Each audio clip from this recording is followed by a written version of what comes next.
Hi, everyone. Can you hear me?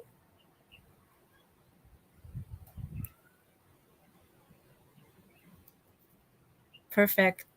We are very excited to have you here and welcome to the Halafal by G4A, the Israel version. My name is Yael Ophir. I'm the Executive Director of Health IL, and I'm very happy to have you on board. Should we start or wait for a few more seconds for everyone to join? If so, I can just start sharing the presentation.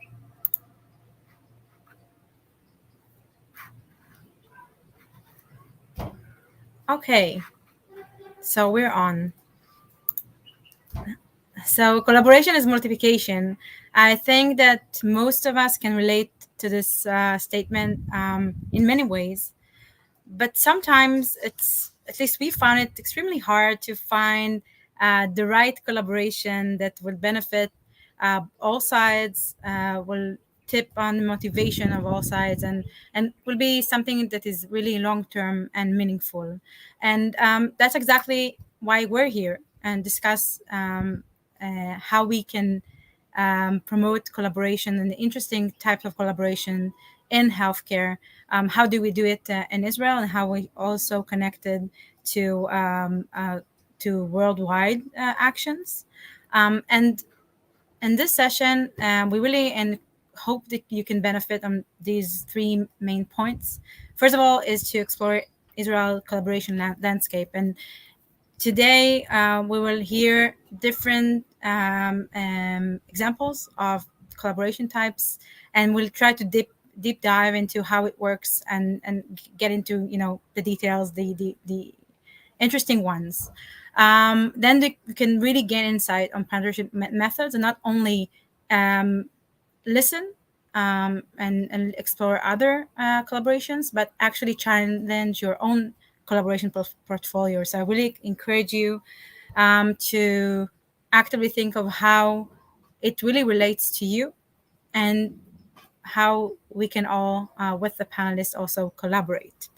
Now, just before we dive into the discussion and to the presentations, I really wanted to ask you something small to think and to write in the comment section for each and every one of you. How many collaborations or partnerships are you involved in currently? It could be a number, it could be also a range, or you can write a handful, dozens, hundreds. So please type in the comment section.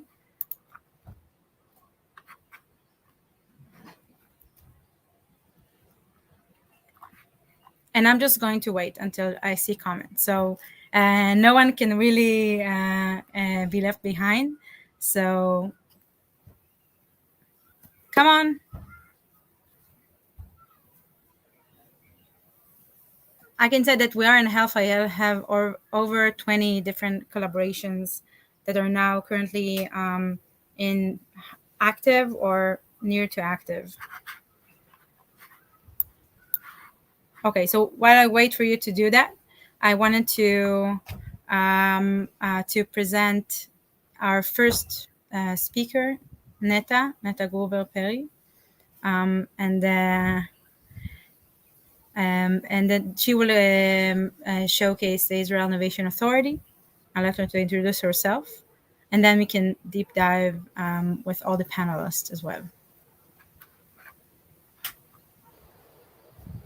Great. Hello. Hi, everyone. Thank you so much, Yael, and thank you to the organizers. I'm really glad to be here. So I think what I will do is, without further ado, I will present a presentation.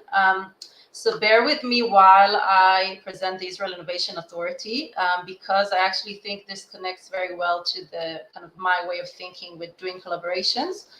The first being, get to know the partner that you want to collaborate with. So hopefully this would give you a little bit of insight as to who we are, and then how best to collaborate with us. So I hope you can see my slides. I think you can. Great. So as was mentioned, my name is Neta Gruber-Perry. I have a few hats within the International Collaboration Division of the Israel Innovation Authority. The most relevant for our context now is that I head our international health tech programs. So the Israel Innovation Authority, in brief, is Israel's national funding agency. We have a budget of about $500 million annually that we use to provide support to the Israeli innovation ecosystem. We work from early stage entrepreneurship, even before that, tech transfer from from academia to the industry onto early stage entrepreneurship, then scale companies, international collaborations. We work with a variety of stakeholders and partners. I'll get into that in a second. And we work with kind of many stakeholders throughout the ecosystem in Israel. You could see that we have about 2,500 submissions per year. These are companies that apply to us to receive a conditional loan to support them with their either R&D or pilot projects. And the reason we use a conditional loan is that we want to share the risk with the company. So if the company is successful in commercializing the product that it received our support to develop, then it would need to repay us with royalties up to the sum that it received. We don't have an upside, we don't take equity, we're non-dilutive. If it wasn't successful, and that's the case often because we are dealing with, innovation, which is risky. If it wasn't successful in commercializing, it doesn't need to pay us back. We share the risk with the company. At the same time, we work in the format of matching because we want the companies to also be able to pull in private investors. So that's a little bit about how we operate. So our mission is to promote innovation as a leverage to inclusive and sustainable financial growth in Israel, and with a kind of a global outlook. We have three main pillars of activities. The first one being what I just mentioned, direct investment in R&D and pilots of the most innovative, the most groundbreaking technology out there. We are really looking for excellence. The second is gearing up for emerging technology. So we are trying to look at, instead of thinking about the shortest ROI, as many of the private investors will, we have the leverage of being trying to think to the future and thinking about where we want to be in 5 years, 10 years, 20 years from now. And this is where we have identified four main areas in which we are looking to invest. They are here: quantum computing, artificial intelligence, climate tech, and bioconvergence, which I think is very much relevant to our conversation today, and I'll get into that in a second. It's important to understand that in these fields, we are actually looking to collaborate with different stakeholders to create kind of the enabling environment for the development of these ecosystems. So I can get into all of that in the next phase of the panel discussion. The third pillar of activity is also interesting, is where we leverage on our unique position as, on the one hand, being governmental, being funded by the government, being close to the government, being able to advise the government on different policy issues, as we are doing, and at the same time being very much oriented towards the private sector, trying to understand its needs, to see where there are barriers that we could help remove. And in this field, for example, we have what we are doing now, which is innovative. It's this sort of regulatory sandbox that would enable companies to work on innovations that are that their regulation is not yet able to work with regularly, but here within this sandbox, it will be possible. And it's also a way for us to kind of help educate the regulators so that they could advance. We have been consistently investing in health tech throughout the years, and it's important to mention that we are working across different sectors. So we see that there is a lot of activity in Israel. There are many good companies, and we are actually kind of very dominant in supporting them. We've seen that there was 2021 was an outlier in capital raised. We could see that actually the decrease that came afterwards, relatively health tech was not as badly damaged as other sectors, which shows its strength and its relevance and its potential. So just one last word about bioconvergence. So you might have not heard that term. Don't feel bad if you haven't. It's relatively newly coined, but more and more becoming well known. It's bioconvergence is the nexus point between, on the one hand, life sciences, on the other hand, AI, engineering, big data, machine learning. So kind of think about 3D printing of live tissue or nano drug delivery or many other applications that this really fascinating field could bring. So we are very much focused on that. There is a whole program by the not just the Israel Innovation Authority, additional bodies within Israel working on different elements of kind of promoting that ecosystem. And I'll get into our collaboration kind of mindset and tools a little bit more further on.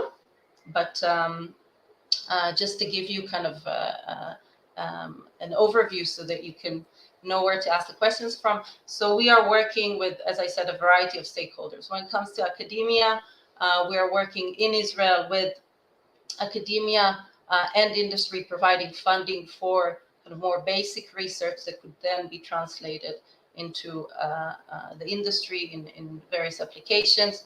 We are also working with international academia to help transfer knowledge. So we provide funding to Israeli companies to license IP that other academia elsewhere is looking to commercialize. We're working with investors, again, being local or global investors. We work to kind of match their funding to make it, to de-risk their investments and to kind of leverage on their funding. So we provide matching for seed funding to Israeli companies that have a private investor. It, again, can be an international investor or a local investor.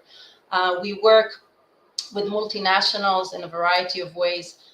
So we are able, and there's a good example of how we've done that with Bayer and with others, we are able to provide funding to Israeli companies to conduct either R&D or pilot projects together with multinationals based on, it needs to be a win-win. So the needs of the multinational and the technology that the startup is bringing, that's the R&D and pilot collaboration program. And multinationals are also invited to partake in our technology incubator and lab program, in which we create these consortia. We provide a lot of the funding, and these incubators are being set up to help incubate new technologies with the help of the know-how of the global multinationals.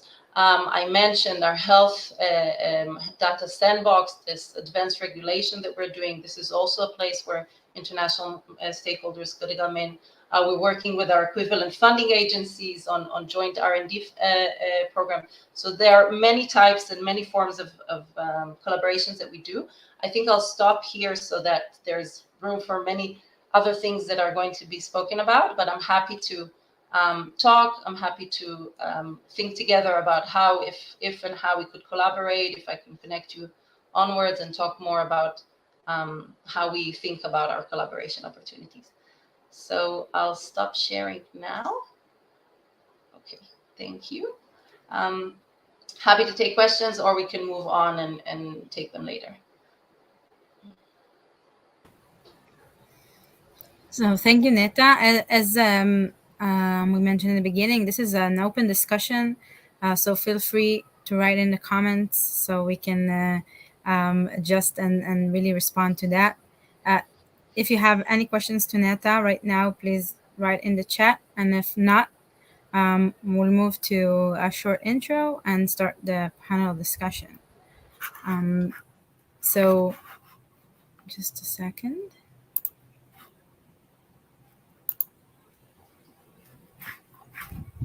Can I reshare my screen? Okay, perfect. So as Nata mentioned, it's the first part of creating a collaboration is basically to get to know each other. So we'll get introduced by all the panels, the panelists. But first, really why we are here and what is the motivation and to do this entire session. And thank you again for Bayer and G4A to doing the entire brainstorm and to think what would be a benefit for the participants. So we are Health IL, our mission, and we are a nonprofit with the mission of supporting transformation and innovation in healthcare systems in Israel and worldwide.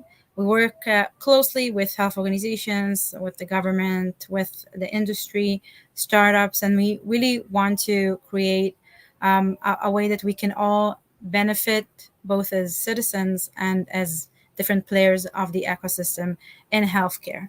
Now, one of the questions that because we are working this cross sector and do a lot of work for the past 5.5 years, we were asked by actually a European entity to look at the collaboration landscape of Israel and understand what are the advantages, what works better, what's not, and basically what are the type of methods that are very interesting and maybe out of the box that can really work and already working in Israel. Based on different stakeholders. And we did this kind of a reverse engineering and came up with 12 methods for collaboration. And you can see them here. The examples are already here, but we can definitely, I will not go into all of them. But these are different types of collaboration methods. They range variously from introducing communities, venture creation, um, platforms for collaboration on data or research. And I'll just introduce two of them that are interesting. So there are two interesting data collaboration platforms. One is Kineret, which is actually a collaboration between five hospitals that are sharing their data through a national entity of in the Ministry of Health. Another one is another data sharing platform, which is within Suta Medical Center, the private medical center in Israel, with NVIDIA. And it's an AI-based venture that allows startups to work on the data and create insights. And these are only looking at one method. These are two completely different innovation and based healthcare collaboration.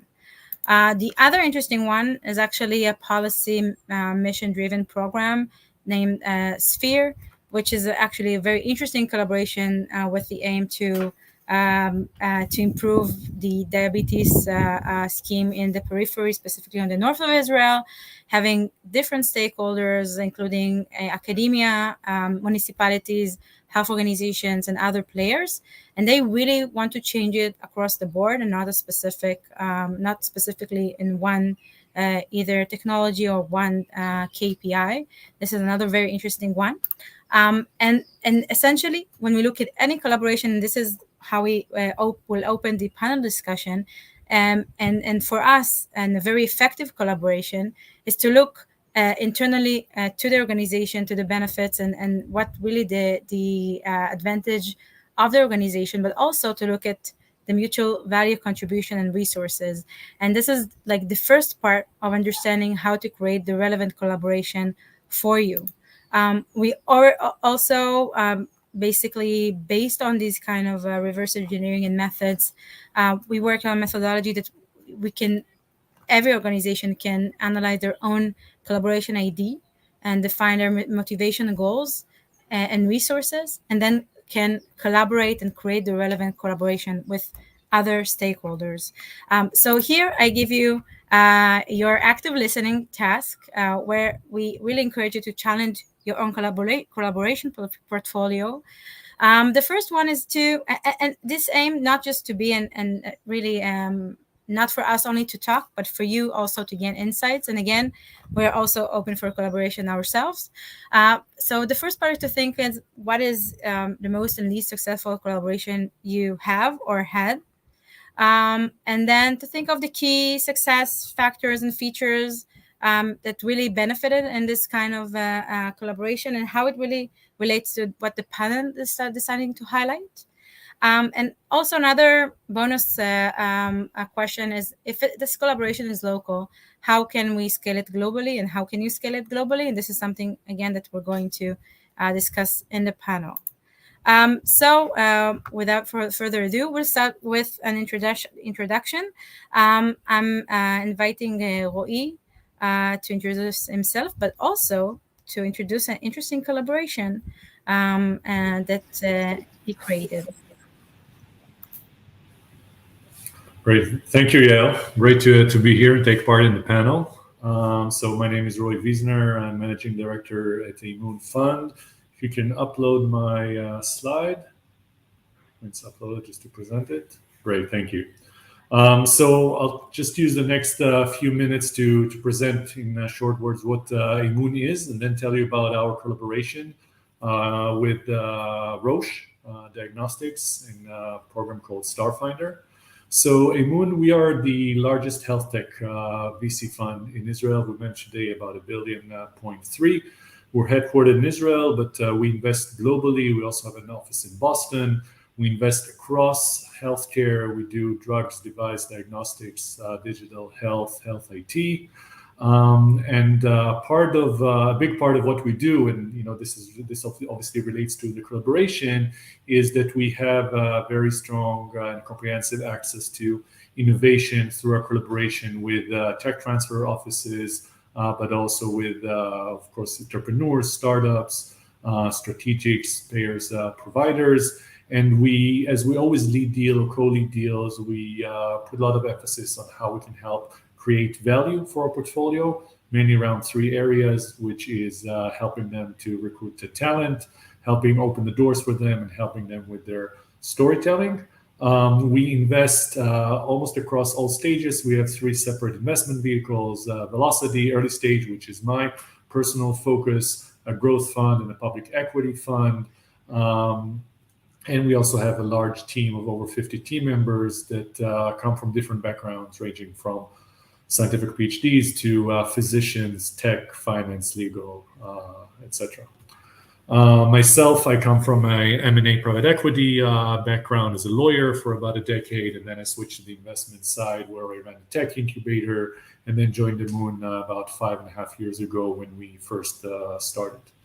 So I want to focus today on the collaboration we have with Roche called Starfinder. Starfinder is a digital innovation lab. It's unique in the sense that we built it from scratch, not models, but something that we crafted together with Roche and we felt provided the right value. And it's aimed at identifying really exceptional startups or entrepreneurs in the area of AI in diagnostics. And what Starfinder is, it's a 9-month dedicated program that helps bring these early stage startups to proof of concept to reach a very tight product market fit. And we based it on 4 main value propositions. So these value propositions were, first of all, that we provided financial support in the amount of $250,000 to help finance this proof of concept. The second is that we helped with access to data, whether it's from the Israeli ecosystem, which, as you may know, has some of the largest and richest electronic medical record data sets in the world, 2 of the 3 largest in the world. We helped to also match them with the right talent in case they wanted to augment their team. And I think most importantly is that we provided them with very intimate access, both from within Roche and within Emun. When we set out to publish a call for proposal every year around different topics, we do this after a very comprehensive work together with Roche and the business units within Roche. So it's not with some general innovation office, it's with the business units that commit to working with the startups on a weekly basis for a period of 9 months, as do we. And this is a different level of interaction that you speak to the real people in the field that are doing this day in, day out. And it's part of their KPIs for this year. This is one of the main lessons to do that. And so we also only pick a handful of companies, anything between 1 to 3 companies every year, because we feel you really need this intimate guidance, and it's not a matter of quantity, but rather of quality. So we had 3 cohorts. In the first, we selected 2 companies that were more pre-seed, including a spin-off out of academia. In the second, we focused more on 2 seed companies, which included a serial entrepreneur and a first-time entrepreneur. And this current cohort, we also expanded it beyond Israel and to also Singapore. So each time we also tested some different things. You can see here different areas that we provided a call for proposals, so very diverse areas.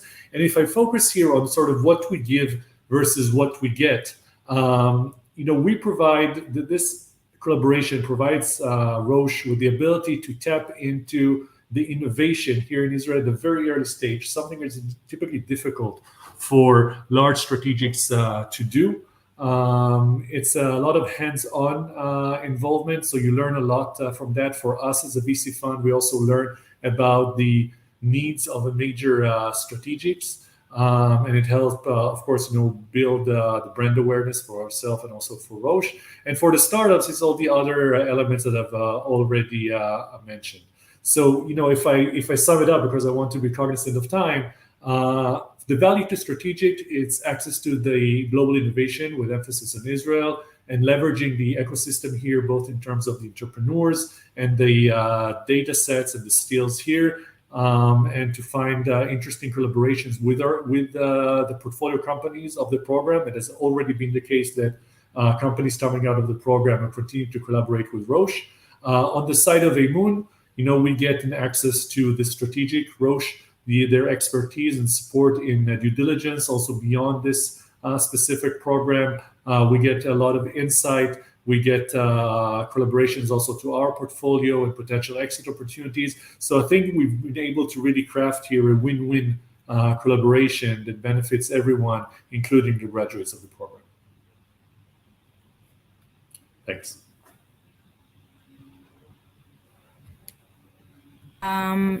So I think it's an amazing example, and it's if you notice, it was one of the examples also we did our analysis upon, and we'll get back to you later. And I really wanted to introduce Aviat Amir. It's a different angle of collaboration, since you are the one enabling and endorsing collaboration. And so please introduce yourself and also share with us one of the use cases for collaboration. Thank you, Yael. Thank you, Bayer, for inviting me to come and present. Sorry for my voice. I don't know if there is any ENT in the crowd. So seriously, Aviat Amir, head of Israel's Economic and Trade Mission to the UAE, representing Israeli Ministry of Economy in the UAE, work both with the Embassy of Israel in Abu Dhabi and the Consul General in Dubai. My role here is to help and facilitate commercial activity, research, innovation between the EU and Israel. I was also fortunate in my previous job at the head of life science and healthcare at Invest in Israel to work with both with Roy and Emun on some of the initiative, including the Roche, and of course also with Bayer. When we're looking at the UAE and Israel, the relationship is quite new. It's 3 years since the normalization of the relationship. And we say normalization, we don't say peace, because there was never a war. There was just no diplomatic relationship. And 3 years ago, Israel and the UAE decided to sign an agreement to normalize the relationship. And we saw a lot of flow of discussion and delegation and companies and from both sides trying to see how can collaborate. And the healthcare is like one of the main, I think it's even the main sector that attract so many interest from both sides. And when we're looking at the example, I want to talk about example that start more in the government level, because the UAE, it's more, even the companies, the corporates, it's mostly owned by the government or shared partially by the government. So I was privileged in the past year be involved also in MOU between Sheba and Pure Health, the largest healthcare integrator, and also between Maccabi, KSM Research Center, the research center of Maccabi, the second largest HMO in Israel, to G42 and DOH, Department of Health of Abu Dhabi. And the second one was a MOU regarding collaboration in research in vitamin D deficiency, doing DNA sequencing, and try to find insights. And when we think about I think the rationale or what the incentive for both sides, I think for the Israeli side it was to scale up for new market, even though the DNA is pretty similar, especially if you have in Israel population that's coming from North Africa and Middle East. Still in the UAE it's very unique in a way that you have integration of our population plus expect UAE it's 10 million people, and out of the 10 million people, 1.5 million are Emiratis. The rest are other Middle Eastern countries, India, and more like Western country, UAE, and US and Europe. So it was very interesting in terms of the science. Um, and what we learned a bit about the process, that it's all about, I think the EU is two things. It's based on trust and security. So when I'm talking about security, I'm talking about security, food security, healthcare security. It's about being sustainable, be able to provide yourself, be able to provide make a better healthcare system and a better research. And the trust, it's about the relationship. So it took time to build, first of all, the relationship to both sides know each other so they can advance. And another, challenge or another, tip that in the UAE, a lot of time it's top down. You need to get to find the right person in the government, and not necessarily, your champion is the chairman of the Department of Health. Sometimes it's someone else senior, but so you got to find your champion that can help you to understand the vision that you're trying to bring to the table, that is aligned with you, and then it will help you to identify the right stakeholders. And usually, when last thing I want to say that when company come and discuss with me, and the question is, they're talking about the funding and who is going to provide the funding. I tell them, don't look for the funding. Funding is not important. It's important later. You got to find in both sides, find someone like on a professional level, technical level, someone that identify with your vision, that like your technology, that like your science. Find a doctor, a researcher, university. Once you find your champion, someone that want to lead with you the project, money will come. It will come from the UAE side, it will come from the Israeli side, even from Innovation Authority, from different authorities in the UAE. So my 2 cents is, don't look for the funding, look for partners for the way. Thank you, Aviad. It's interesting because sometimes in Israel the way is sometimes bottom up. So you definitely try to find the champion, but you try to find the people that are actually doing the hard work there, and they convince the management level. So thank you for that. Aviad is representing the UAE angle, but I really wanted to Neta to join. You Israel. And I hope. Israel, obviously, but everything is like the Israel. Okay. Everything here is focused also in Israel. But I really wanted to have Neta on board as well, and ask her to take a different angle with a different country, and maybe to reflect how it sounds similar. It's a bit different.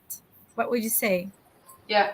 Yeah, thank you. So I definitely relate with what has been said here before. I think I started off with saying that it's really important to get to know your partner, and I think sometimes we're so much in a rush to present what sort of partnership we want to have that we neglect the part of actually understanding how the world looks from their point of view, what is of interest to them, what is important to them. So I find that I spend a lot of time with trying to actually kind of map our different interests, and then to identify where there's really common ground, where both sides or multiple sides have a joint interest to work together, as well as compatible abilities. Because with some partners you'd find similarities or differences, but it's important to see where you have compatible abilities, or let's say, and I can give an example of a partnership where I'm running a program with the international hospitals in which we provide funding to Israeli companies to run either R&D or pilots, mostly pilots with these hospitals. So it's taken quite a lot of time to first kind of establish the relationship with these hospitals, with each one of them, to understand how they operate, what is of interest to them, what might sound easy for us, and for them it's kind of intimidating, and we need to kind of break it down into smaller steps. Talking about cultural differences. I'll give an example of a network of hospitals in the north of the UK. There are jokes about the differences. We are very blunt. We are very direct as Israelis. The British are very polite. Sometimes it makes it difficult for us to understand what they actually mean. It makes it difficult for them to kind of cope with our directness. So it's taken a lot of patience. Also, kind of we try to work quickly. For them, it has taken some more time, but they are very thorough. So it's sort of a balance. And we found that we really needed kind of an additional partner to come in and kind of help us mitigate the gaps, bring everyone together. So we've had the Israel UK Tech Hub, which is a great partner of ours, and they have, again, a strong interest in promoting collaborations between Israeli and British stakeholders. And they've really worked hard with us to make sure that this is happening, to work on areas that, that needed more support, such as being in close connection with the Israeli companies, adding another layer of sort of events and marketing. So we've really seen that has been crucial. And I can't share the results yet. They've actually not been out yet, but so if anyone here is listening, stay tuned. They will be out within a few days, but we already see that there is, that we are excited about this type of collaboration, and we're looking forward to having it again and having it with additional partners, always with the view of kind of where we can work together, where we can't work together. That's also important, right? If we are starting to work on something and we realize that our interests are not entirely aligned, that there are gaps, that's, it's better to realize it early on than to just drag on with frustration. So this is happening in other partnerships as well. I hope that answered the question. I'm happy to give more examples, but pass it on to you, Yael. So definitely something of interest there, because what you basically said, that you identified the mutual goal between you and the hospital alliance, but then you had a challenge there to translate and to mitigate between the two sides. And if I recall, they have been already before, and we know it from all of our cases, that they are this kind of processes, especially when you look about not on one country, but actually two countries trying to collaborate between two sides.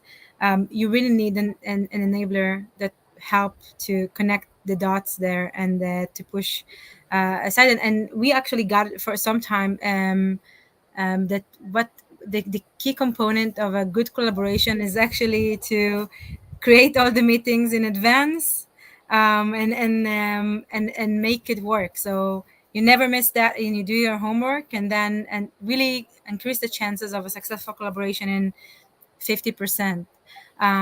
So now to Ro'i. So the presentation was wonderful and covered almost everything that I asked you before. So thank you for that. But I really wanted to go beyond what is written there and to understand what was the non-trivial component on having this collaboration, either on when you actually establish this collaboration or between the cohorts, something that was really worth learning from.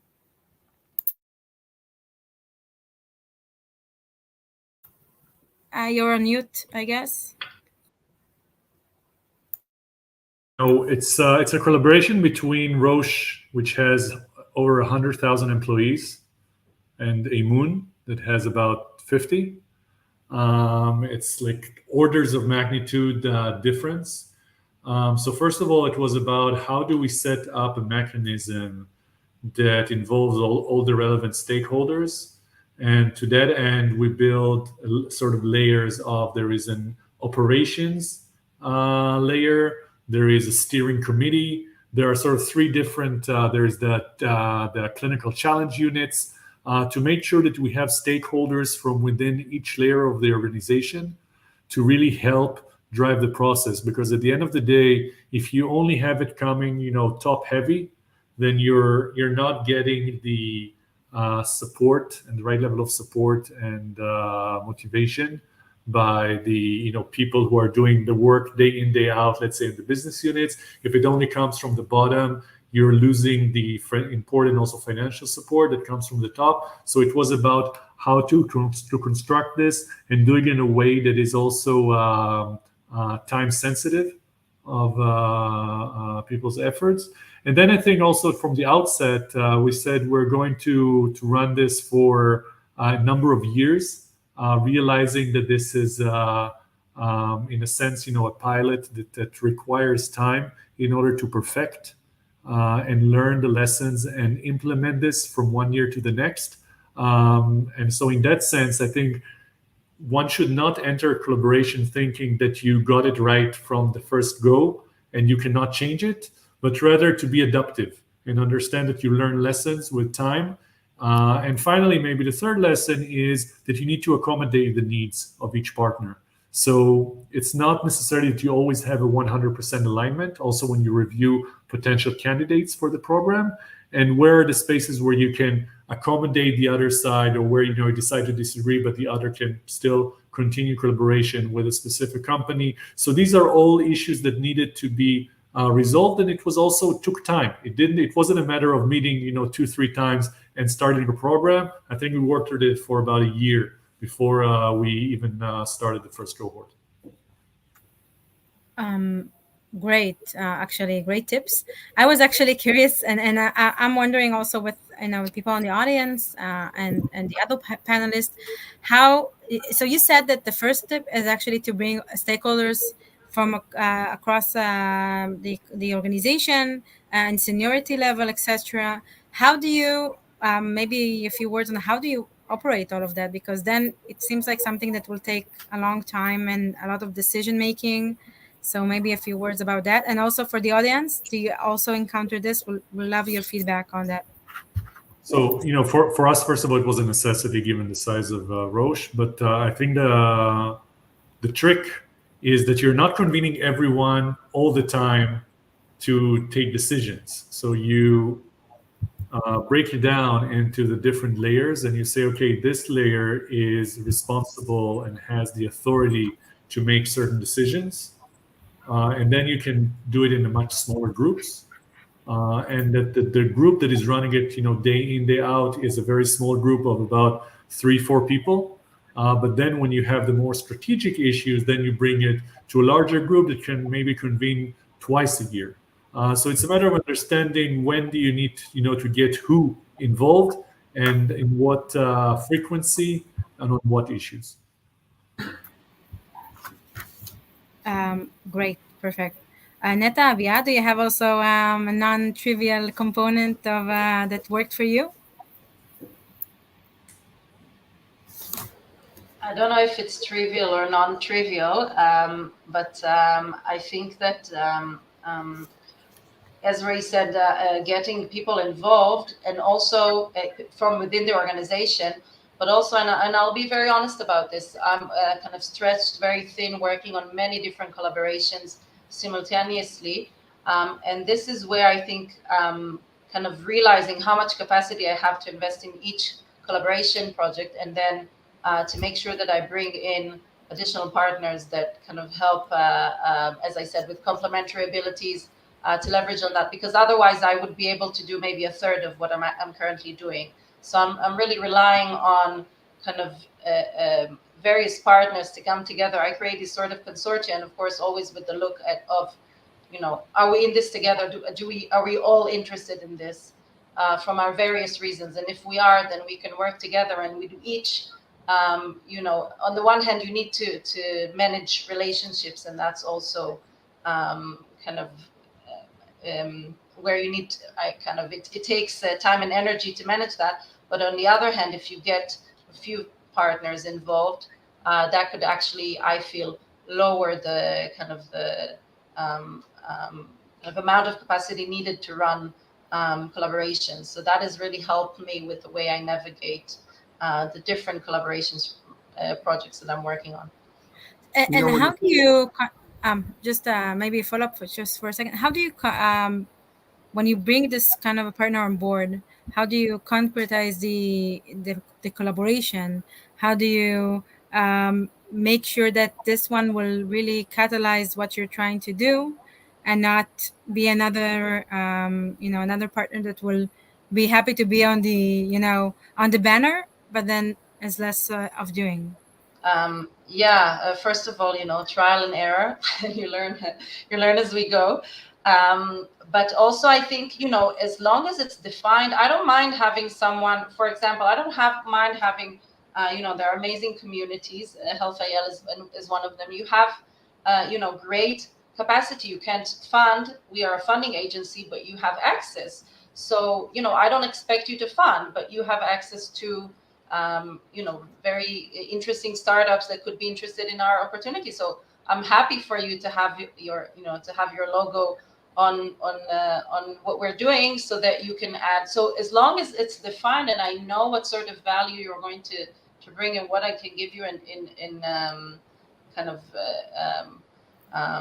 to reciprocate, I'm happy with that. So I'm trying to be, if I could say, kind of to understand what my resources are, and then to be as open as possible with sharing these resources, as long as we are working toward the common goal. And where I see that there is deviance, I would try to highlight that. And I would say I can give a very concrete example.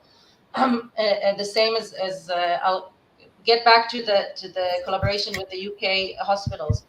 So they would have an interest to have Israeli companies set up their businesses in the UK. And that's fair enough, that's completely legitimate. It's just not my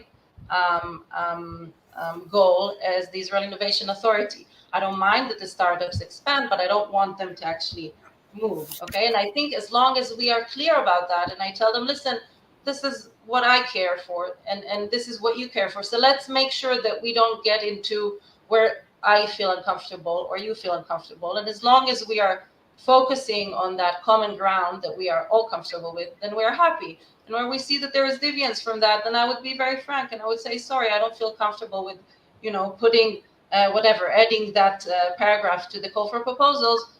So let's not add it. And we'll, and that's where we go back to relationships and trust, and we find the solutions.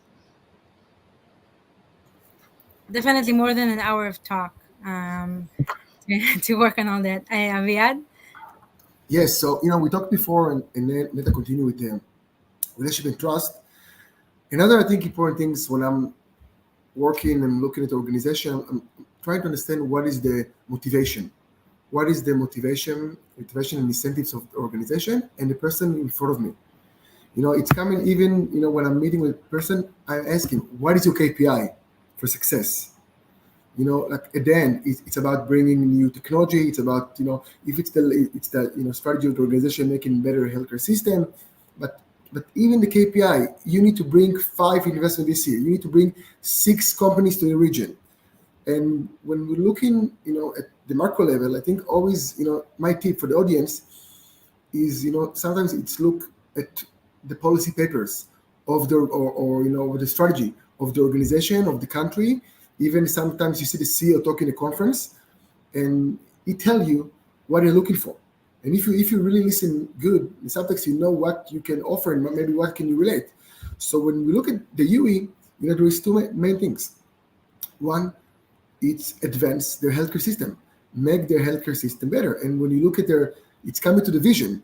They have the UE 2031 vision, which saying 2 things important about healthcare. One, make the UE the best destination for medical treatment, and second, one of the top 10 countries in the world in the quality of healthcare. So they want to have their healthcare system better. The best equipment. It's not always the equipment. The equipment they have. It's about the know-how of of the procedures, the nurses, the doctors, the training, everything around it.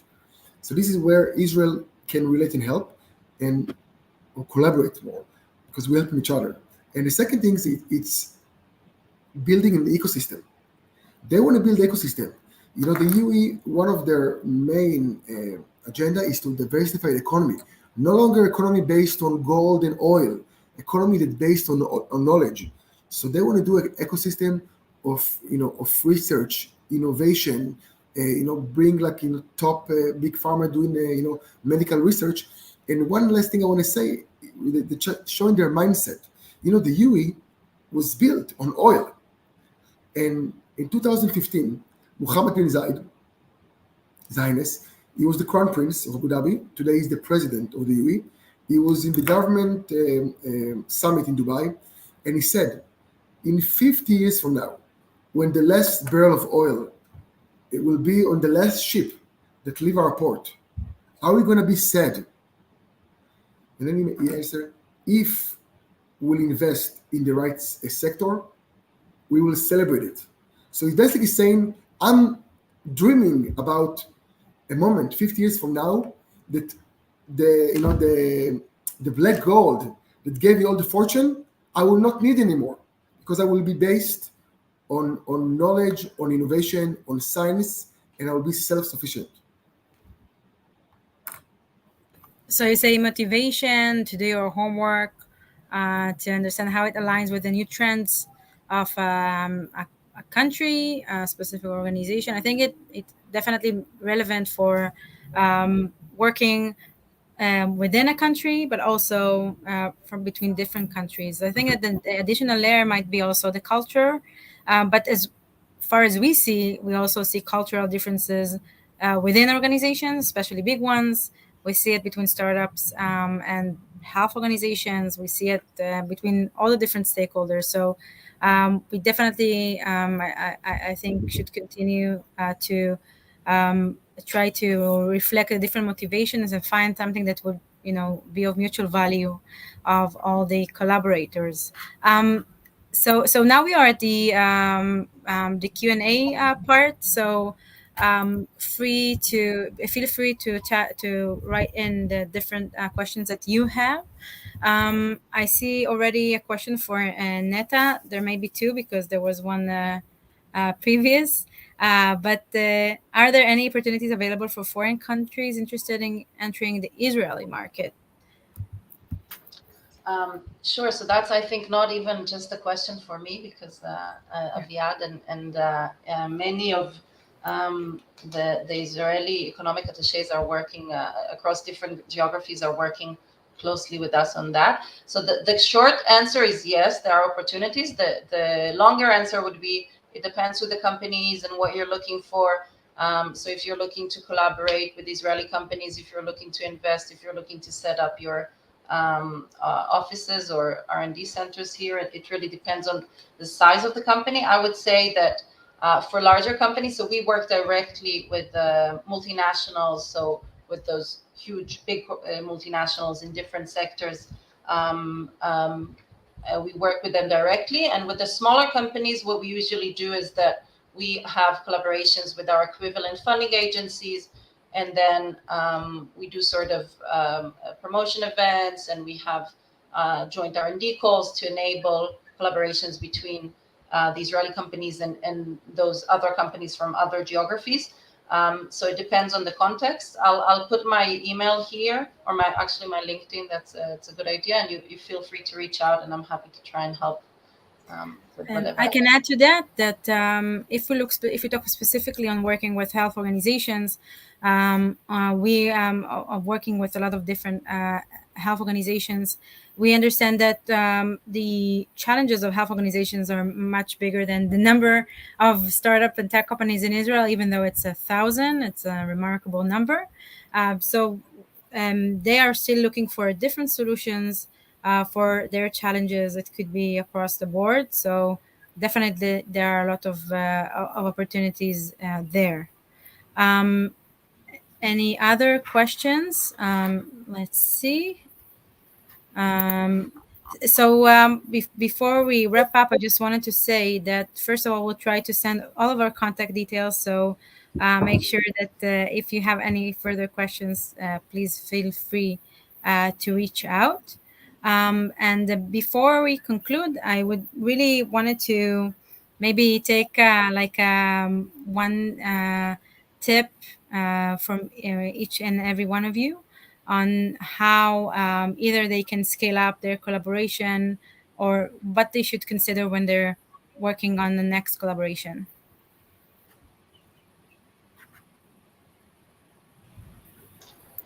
It's a tough question. I'll try to take it first. There are two. So I'll say I feel that creating relationships is key. And then the ability to leverage and to kind of scale is amazing because, eventually it's a small ecosystem, especially in Israel, but also globally. People know each other, and I'm really doing my best to help wherever I can, even if I don't see any kind of gain, just so that kind of I pay it forward and I create relationships. And I'm sure that when I need something, others would help me and would be able to work together. So it might sound a little bit naive, but I've actually seen it work. So this is my approach, and that's my tip. I think my approach is do your homework, be patient, and sometimes think out of the box. Out of the box about different partners that you didn't envision. For instance, when today with all this Abram Accord and collaboration, it's create a lot of alliance even between different countries. And when I'm looking, for instance, at the UE, there is hundreds of, not hundreds, there is hundreds of thousands of companies from different countries, from Germany, from Japan, from the US, that here for 15, 20 years. And on the other side, you have Israeli companies with no experience, no understanding about this distribution channels, and understanding the big players. And Israeli company, for instance, when I enter the UE, can work with German company based here 15 years to do a JV to target the UE market. So sometimes you can just find the right partners for combined projects. Thank you, Avian.